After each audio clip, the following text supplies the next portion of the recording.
Muy buenas tardes, es un agrado compartir con ustedes esta presentación, antecedentes de la evolución, domesticación y diversidad de la papa en Chile.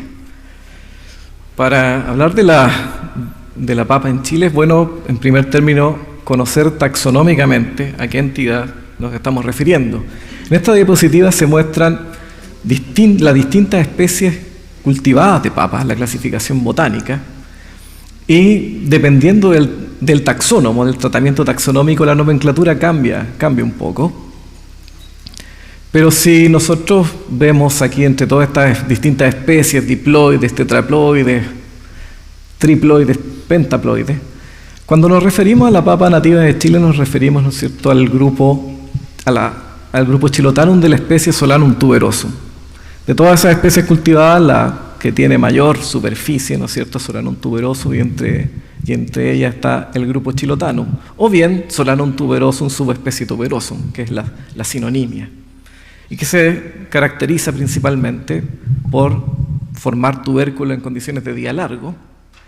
y se reconoce su mayor diversidad en el archipiélago de Chiloé, los Chonos y las zonas adyacentes. Aquí tenemos, ¿no es cierto?, algunas muestras de la diversidad morfológica en tubérculos, en tipos de pieles, pulpas, en que es posible encontrar en este grupo Chilotanum. Pero ¿cuál es el origen, si queremos conocer el origen de este grupo? Es una materia de bastante discusión científica, una materia bastante controversial del punto de vista científico. Si vamos, por ejemplo, a ver los criterios de Vavilov, que fue quien en primer término propuso los centros de origen de los cultivos a nivel mundial, él, en base a la diversidad que observaba en distintas zonas del mundo, en cuanto a especies, variedades y sobre todo formas endémicas que existían en los distintos lugares del mundo, propone 8 centros de origen, en donde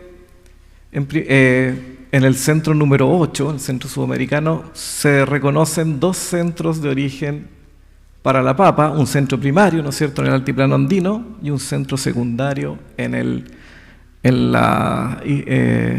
centro-sur de Chile, en el archipiélago de Chiloé y los Chonos. Centro secundario, quiere decir que algunos ejemplares migran a este centro, se adaptan de alguna manera a ese nuevo ambiente y se produce un nuevo centro de diversificación. Sin embargo, estos criterios se basan más bien en la diversidad que existe, y es mucho mejor, es mucho más claro hablar de centros de diversidad que de centros de origen. La diversidad como tal es un hecho, en cambio un centro de origen es algo que requiere ser demostrado con mucho más antecedentes arqueológicos, históricos, análisis genómicos, etnobotánicos, que son mucho más complejos. Pero de que son centros de diversidad, eso no hay duda, y que el sur de Chile es un centro de diversidad del grupo Chilotanum. Si mostramos el centro de diversidad de la papa, encontramos un centro de diversidad en el altiplano andino, desde el norte de Argentina, Bolivia, hasta el sur de Venezuela, en donde existe la mayor cantidad de especies silvestres y formas cultivadas, formadoras de tubérculos. También se encuentran ahí fuentes de resistencia, enfermedades y plagas. Hay otro centro de diversidad de especies silvestres, está más al norte, en la zona de México, Guatemala, donde hay una diversidad de especies silvestres que son fuentes de resistencia a enfermedades, especialmente fuentes de resistencia al tizón tardío, que han sido usadas extensivamente en mejoramiento genético para introgresar genes de resistencia a líneas experimentales o variedades en desarrollo. Y tenemos otro centro de diversidad en la isla de Chiloé y las zonas adyacentes, en el archipiélago de Chiloé y las islas adyacentes, donde los materiales de esa zona tienen esta capacidad de adaptarse a un fotoperiodo largo, formar tubérculos en latitudes altas y expanden, ¿no es cierto?, la capacidad de adaptación geográfica de la especie. Ahora, ¿cuál podría ser el origen de este grupo Chilotanum? Hay 2 hipótesis en realidad, que son las que más se encuentran en la literatura. Una hipótesis del origen restringido, en donde se menciona que algunos ecotipos del altiplano andino migran al sur de Chile, se adaptan a formar tubérculos en condiciones de día largo y se produce un nuevo centro de diversificación. Sin embargo, hay otra teoría que es la hipótesis del origen múltiple, que indica que es posible que haya evolucionado de ancestros silvestres, como por ejemplo Solanum maglia, esto basado en restos arqueológicos que se han encontrado en Monteverde de hace más de 11.000 años, principalmente almidón de cáscara de papa fosilizada, y también se especula que podrían haber intervenido hibridaciones de distintas especies, un grupo andígeno con otras especies que incluso podrían ser especies extintas que habrían incidido en la generación del grupo chilotano. Si vemos en torno a la evolución de la papa algunos pasos importantes, tenemos en primer lugar las especies silvestres de América como ancestros de las especies cultivadas principales. La domesticación ocurriría hace unos 8.000 años atrás, principalmente en el altiplano andino, en donde el agricultor comienza a seleccionar aquellos tubérculos, aquellos ejemplares que producen tubérculos que se adaptan mejor a sus necesidades y también al ambiente agrícola, al cultivo, a las necesidades de cultivo. Otro paso importante es la adaptación al sur de Chile del grupo chilotano a formar tubérculos en fotoperiodo largo, lo que expande la capacidad geográfica de las especies cultivadas, y posteriormente un paso más reciente, ¿no es cierto?, estaba por el mejoramiento genético, donde los primeros registros de mejoramiento genético ya realizados de forma más sistemática, más científica, datan de 1850 aproximadamente al presente, donde se generan las variedades modernas, en donde se aprecia que hay una preferencia, una selección por uniformizar el formato de los tubérculos redondos, ovalados, de pieles lisas, de ojos superficiales, de manera de adaptarse probablemente de mejor manera a la mecanización, a sistemas de cultivo más intensos, al almacenaje. Algunos antecedentes de la domesticación de la papa que son muy importantes, por ejemplo, es la remoción de los glicoalcaloides que contenían las especies silvestres ancestrales, que es una sustancia venenosa que genera, ¿no es cierto?, una sustancia relativamente tóxica que se genera de manera natural contra la herbivoría,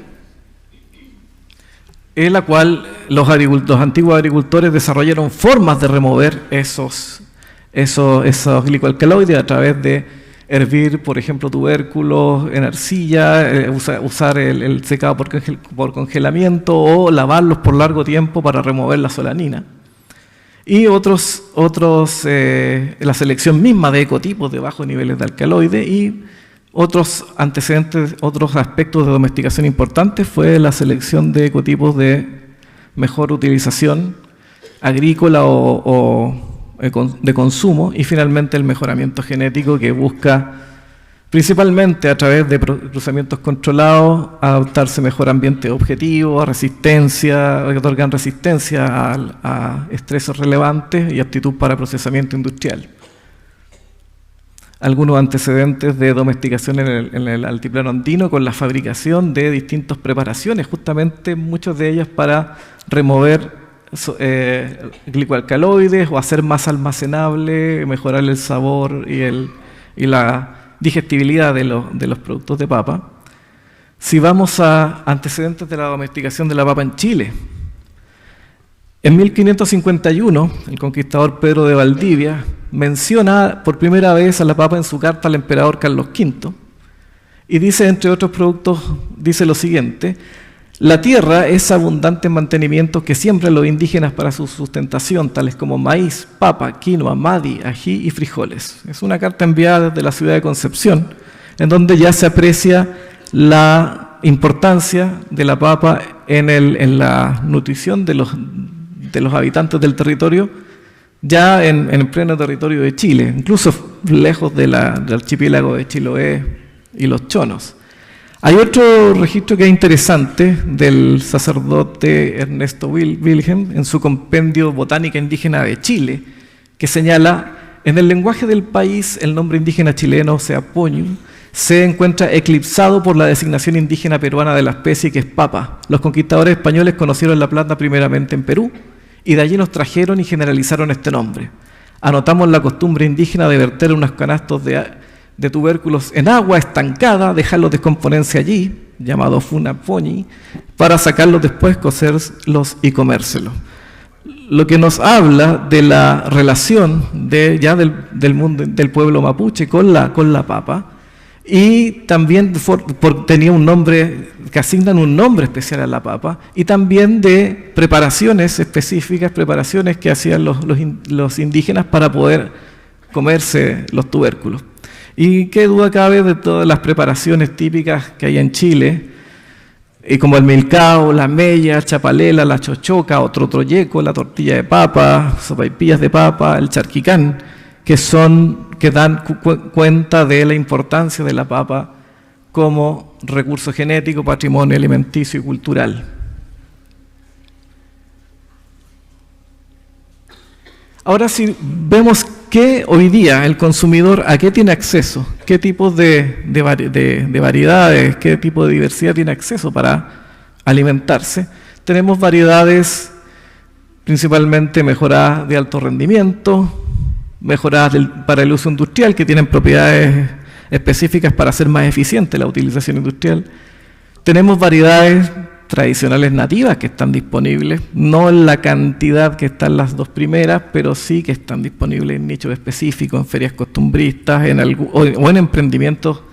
de snacks o industria artesanal también, y otros desarrollos recientes también de papas de pulpa de color, que brindan otras propiedades especiales a la nutrición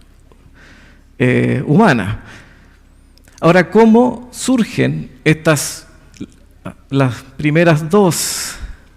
o las variedades mejoradas hoy día? ¿Cómo se generan principalmente? A través de procesos de mejoramiento genético. Aquí tenemos un esquema que utiliza el INEA y que es similar al que se usa en otras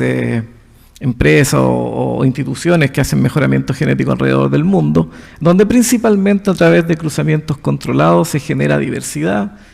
utilizando la reproducción sexual de la papa y pasando por distintas etapas de evaluación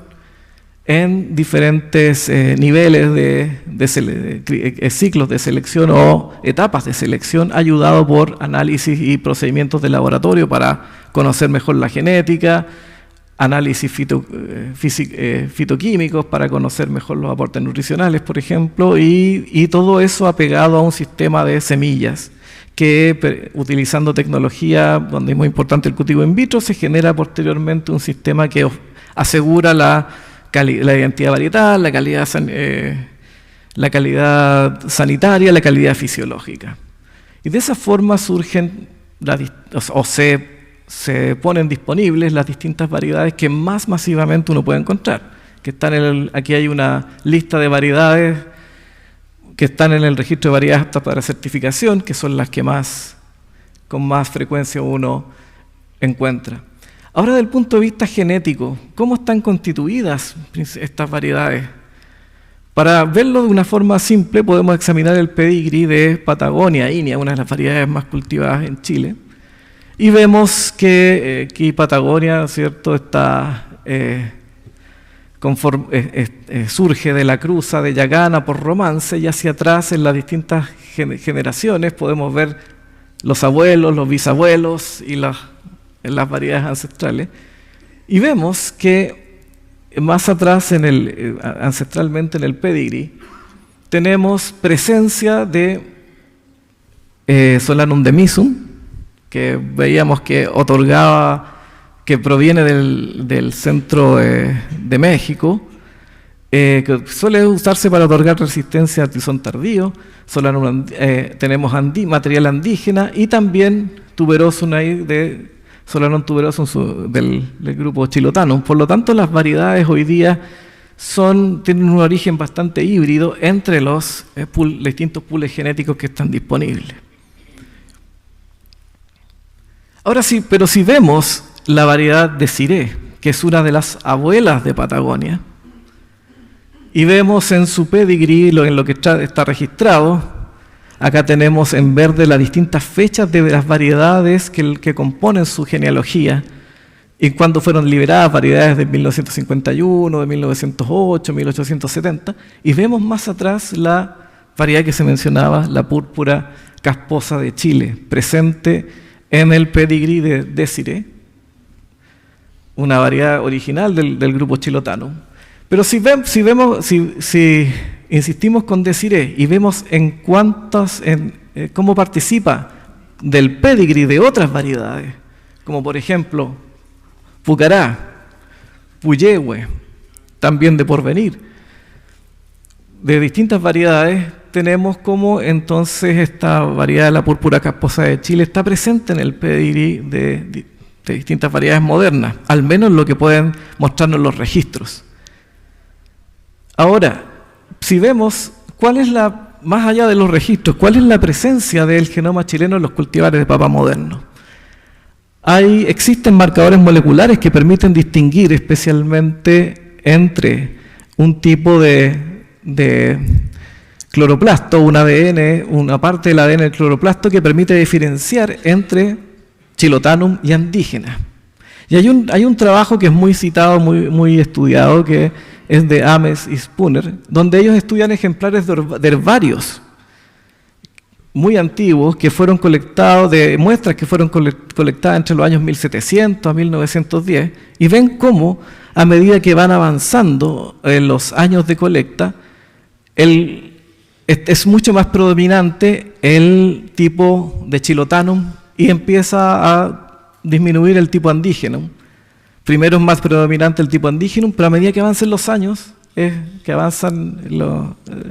nos volvemos hacia muestras más actuales, aumenta la presencia de Chilotanum. Y ellos concluyen que el 99% de los cultivares modernos mostraron el tipo molecular de Chilotanum. Ahora, esto ha continuado, hay una gran cantidad de estudios donde tratan de ir más allá de estos hallazgos, pero se encuentran también que hay algunos vacíos para entender la diversidad del grupo Chilotanum, ya que Chilotanum, como vimos, en el territorio coexiste con variedades que son modernas, que a su vez tienen introgresados genes de otras especies, y probablemente hay algún flujo génico por cruzamientos naturales que ocurren en la reproducción sexual de la papa, y lo que hace que hoy día es difícil saber cuál sería cómo eran los Chilotanum originales. Y por lo tanto se indica que una limitante para ir mucho más allá para entender mejor cómo eran los Chilotanum originales es la poca disponibilidad de material colectado en el sur de Chile antes, por ejemplo, de la epidemia del tizón tardío, que en Chile se introduce alrededor de 1950, que produce un cambio en la diversidad de las papas chilenas por justamente la presión de selección del patógeno, donde sobreviven aquellos individuos que son capaces de persistir ante el ataque de este importante patógeno. De todas maneras, conocemos que entre las papas comerciales masivamente cultivadas y las actuales variedades tradicionales del grupo Chilotanum hay diferencias morfológicas muy importantes que también incluyen diferentes actitudes de uso. Pero si vemos, por ejemplo, el rendimiento, este es un ensayo realizado con material saneado de papas, material libre de virus, de papas tanto nativas como mejoradas, realizados en Chiloé por un par de temporadas, en donde vemos que las variedades mejoradas, que son las que tienen el sufijo INIA, tienen un rendimiento mayor, un rendimiento significativamente mayor que las variedades nativas. Por lo tanto, si vemos desde ese punto de vista de la cantidad de alimentos, las variedades comerciales nos permiten alimentarnos más. Sin embargo, las variedades nativas tienen, ¿no es cierto?, todavía conservan distintas oportunidades de uso en diferentes nutrientes que pueden estar disponibles, oportunidades de competitividad para nichos de agricultores, para grupos de agricultores, en donde ya tal vez la cantidad no es tan relevante, sino que es más que nada el aporte en diversidad, el aporte nutritivo. Por lo tanto, son materiales de una tremenda importancia. Hoy día se reconocen oficialmente descritas 218 variedades nativas que están en el listado de variedades oficialmente descritas. Hemos hecho estudios, hemos visto patrones moleculares en colecciones amplias de papas nativas donde hemos encontrado hasta 330 patrones moleculares distintos, pero al menos oficialmente descritas hay 218 variedades nativas. Si vemos este análisis de coordenadas principales para examinar la proximidad genética de las variedades tradicionales nativas en rojo versus materiales mejorados, este análisis nos presenta un mapa de la proximidad o la distancia genética que puede haber entre ambos grupos, y vemos cómo las variedades mejoradas se concentran todos al lado derecho, al lado izquierdo de ustedes, y a este otro lado están las variedades nativas, indicando que hay una distancia genética importante, que hay unas diferencias genéticas que las distinguen y que podrían albergar un acervo genético muy interesante. Y también, por ejemplo, este otro análisis muestra cómo hay diferencias en parámetros agronómicos. Generalmente las variedades nativas tienden a tener mayor número de tallos por planta, mayor número de tubérculos por planta, proporción de tubérculos de bajo calibre, mayor número de tallos por planta, mientras las variedades mejoradas tienen una madurez más acelerada, mayor rendimiento comercial, mayor proporción de tubérculos de tamaño más grande, un mayor peso promedio de tubérculos, dando cuenta de las diferencias que se mantienen entre un grupo y otro. Y por otro lado, si vemos aquí hay una caracterización nutricional en base al análisis proximal básico, y donde vemos en azul las variedades mejoradas o líneas experimentales, y en rojo variedades nativas, y vemos cómo las variedades mejoradas tienen un rango más acotado en los valores de las variables principales de este análisis proximal, que es materia seca, energía, lípidos, carbohidratos, proteínas. Pero por otro lado, las variedades nativas expanden estos rangos, dando cuenta de una mayor diversidad, tanto de niveles mucho más altos, por ejemplo, de materia seca, o más bajos incluso, y dando cuenta también de la diversidad que hay en este grupo, las oportunidades de desarrollo, de alimentación, de encontrar nuevos tanto aportes alimenticios como también oportunidades de desarrollo incluso de la papa como negocio. Y con eso termino la presentación. Muchas gracias por la atención.